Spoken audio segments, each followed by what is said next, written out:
Hello students, hope all of you are healthy and staying at home during these difficult situations which is there because of the COVID-19. So don't worry, we can learn at home also.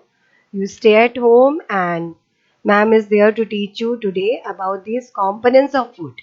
Components of food, it's very important for each and everybody of us.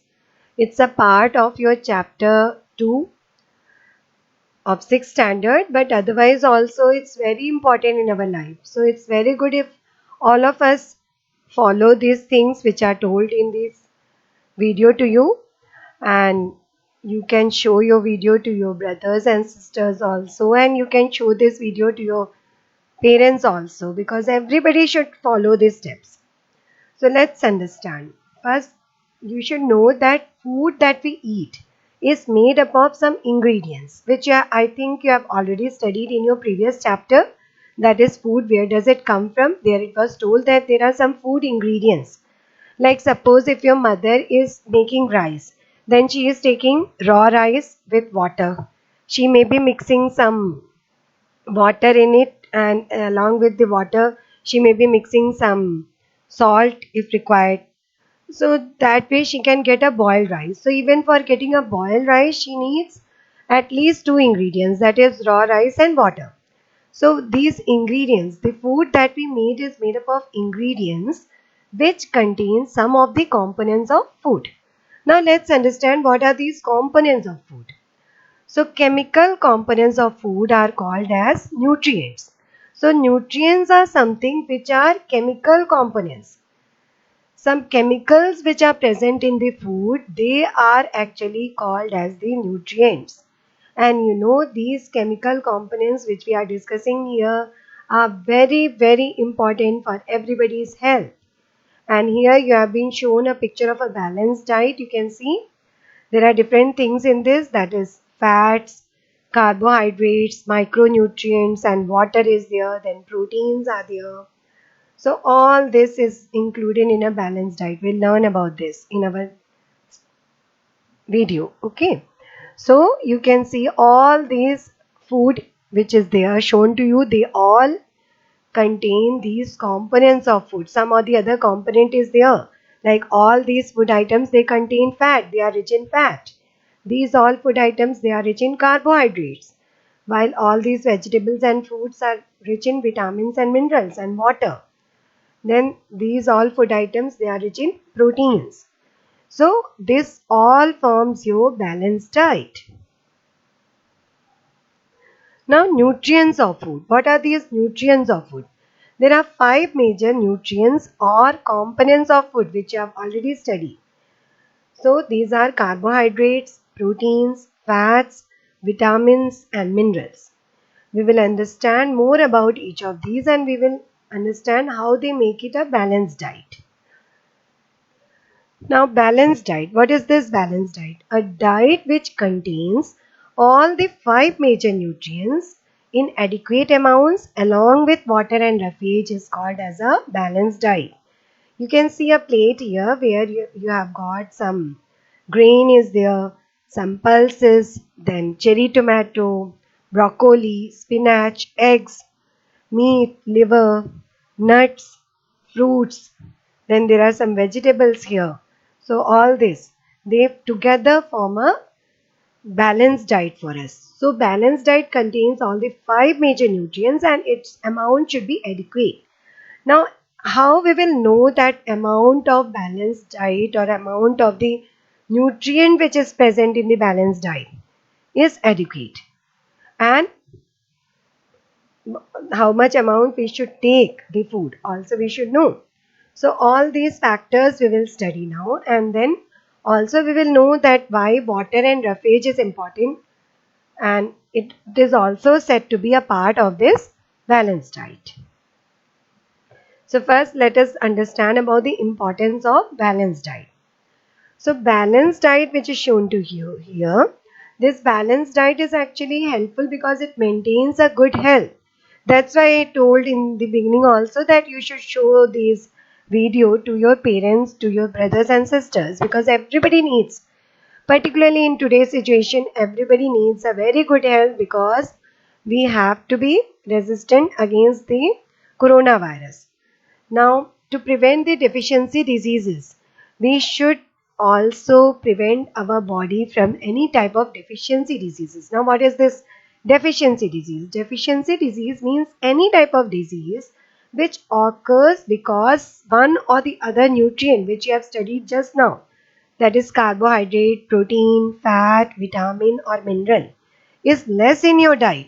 So when they are less in your diet, naturally they will show you some symptoms. They will show you some disease symptoms.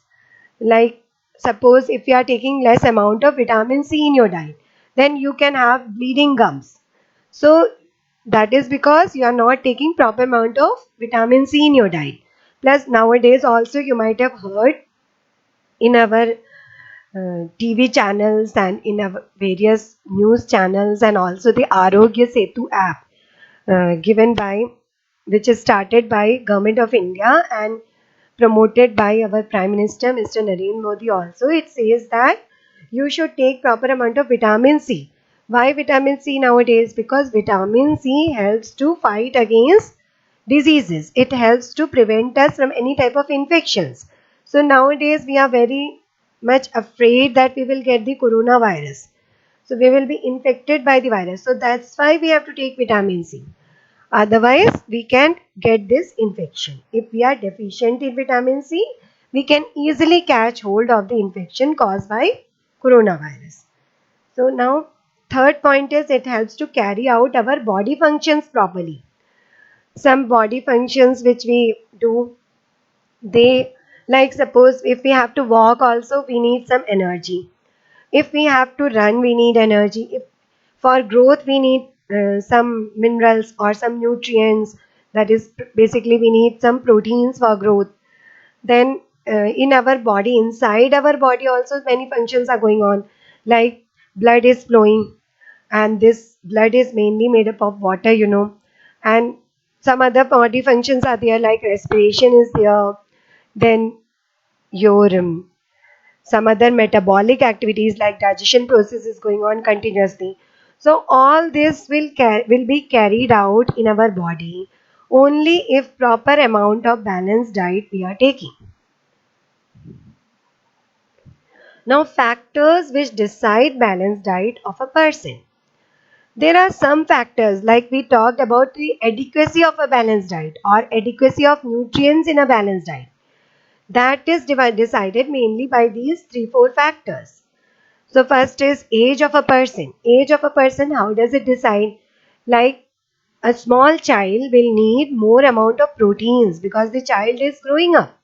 So the amount of protein in the diet of that person or that child should be more for growth of the child. So balanced diet of the child will be rich in some proteins like he can take more of eggs, fish or soya beans. Then balanced diet also depends upon the amount of work which is done by a person. So amount of work means suppose if a person is doing a physical work, if there is a laborer or if there is a sportsman. So these people they are doing lots of physical work in a day. So they need good amount of energy giving nutrients like carbohydrates and fat in their diet. So their balanced diet should be having more amount of carbohydrate and fat. Then it also depends upon the availability of the food items. Like in today's situation, we are under a lockdown. So all the food items are not available to us. So we cannot say that we need exotic food items or we need exotic fruits. If it is not available, we have to take some seasonal, easily available food items. Like if suppose you are not getting apples nowadays, so you can eat even jaggery. Jaggery is a very good or rich source of iron. Even you can have bananas, you can have brinjal, they will also provide you iron. So availability of food items decides that what type of balanced diet you can have.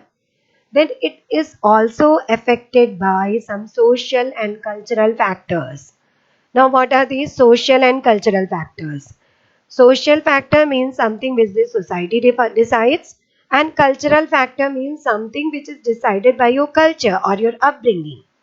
Now, what does the society decide? Suppose you are living in a surrounding where the people are following a religion which allows you not to eat any type of non-vegetarian food item. So you cannot, while living in that society, it will be very difficult for you to have a non-vegetarian food, because then you can be avoided by the society, or society people may tell you that you should not eat this. Same way come to cultural factors. Cultural factors means it may be decided by your religion, or it may be decided by your family members.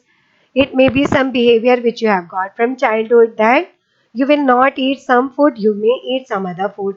Like in some of the societies and in some of the cultures, even though the people may be considering them of some Brahmin caste or something like that, and then they may be eating some non-vegetarian food.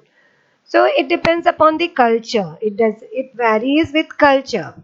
Even cultural factors, like suppose you are fond of eating the non-vegetarian food, so and it's being given in your family on a regular basis, it's being eaten by every member of the family, and from childhood you have eaten it, so you will not feel bad while cutting or eating these food items like a fish, while a purely vegetarian person will not like to eat this fish, and will get a very bad odor while even eating or passing nearby an area where there is fish.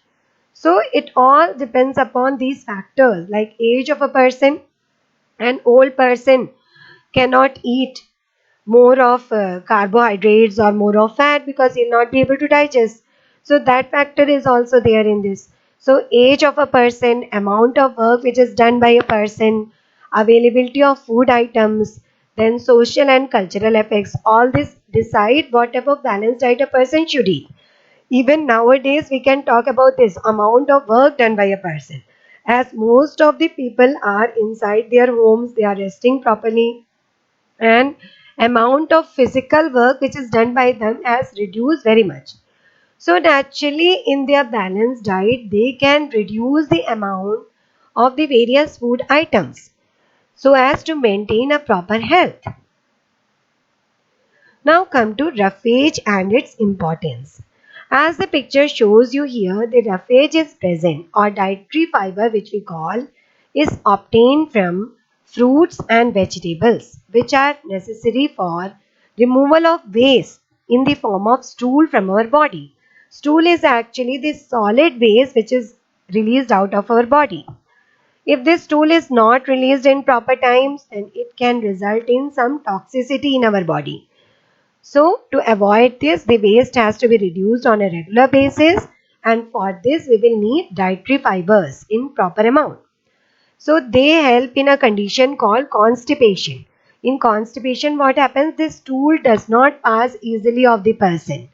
So the person has to take proper amount of dietary fibers which he can obtain from these fruits and vegetables. So you should take regularly. Nowadays, whatever fruits are available to you, seasonal ones, you can eat, and you can prevent the condition of constipation. Now, water and its importance. Water is also very important part of your diet, because water, it forms two-thirds of our body weight. In our body, there is about two-thirds of water. It helps to get rid of waste materials in the form of urine and sweat. We talked about stool. The other waste which are released in our body is this urine and sweat.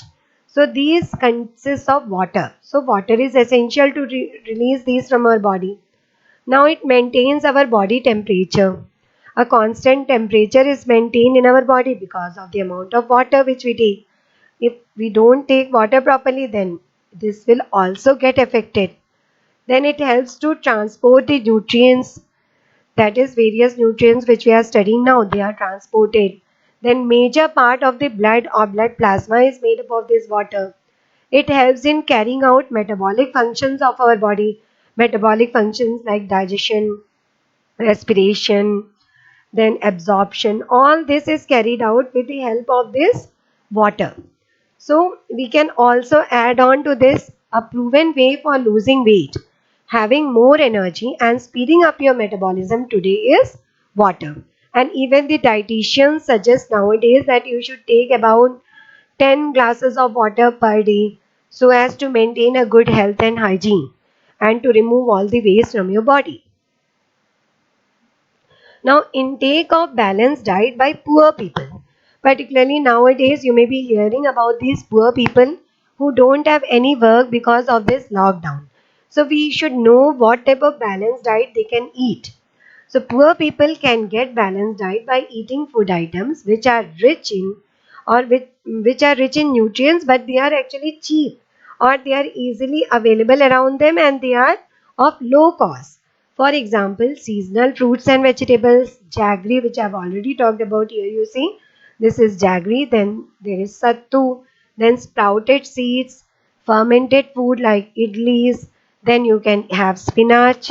Spinach is shown to you here. There is a curry of spinach. Then groundnut you can have. Then you can have some missi roti you can have or thepla you can have. So all these are some things which are available around you. Sprouted seeds you can make at home itself and it is very rich in proteins. So all these things, groundnuts are easily available. All these can provide you the nutrients which you need as a part of your balanced diet.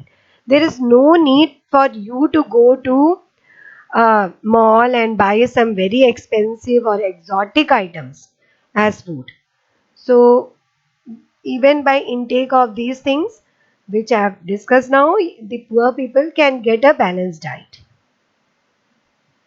Now come to intake of balanced diet by animals, as it's there asked by Paheli also in your chapter, that do these animals or the cattle, dogs, cats and all that which who are there around us, who are domesticated by us, who are kept in our houses, do they also need balanced diet?